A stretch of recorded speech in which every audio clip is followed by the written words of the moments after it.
তালিকা প্রকাশ করা হবে। এগুলো তফসিলটা আমরা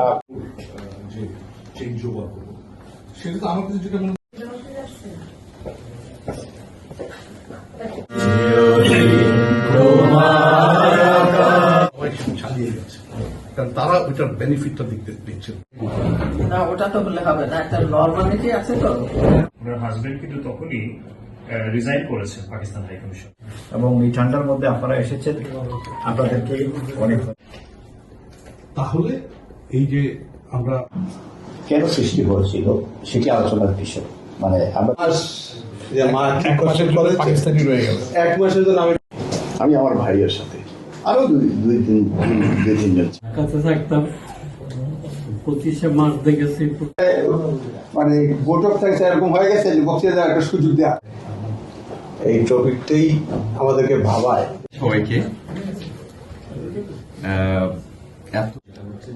মানুষের জানমালের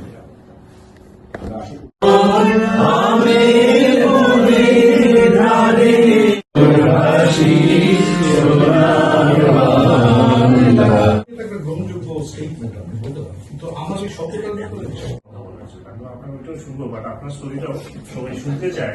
পাশের বাড়ির ছেলে দেশের জন্য লড়াই করে তার বাড়িতে ঢুকে লিটল নাম ছিল তার সামনে। প্রথম অংশটা আমি বলে দিচ্ছি, শুনুন।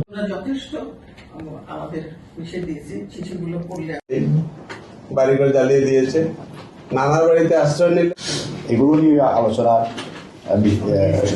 মানে একটা চ্যালেঞ্জ, ম্যানেজমেন্ট চ্যালেঞ্জ, ডেমোক্রেটিক কথা বলার জন্য আপনার ওইটাও শুনবো, বাট আপনার স্টোরিটাও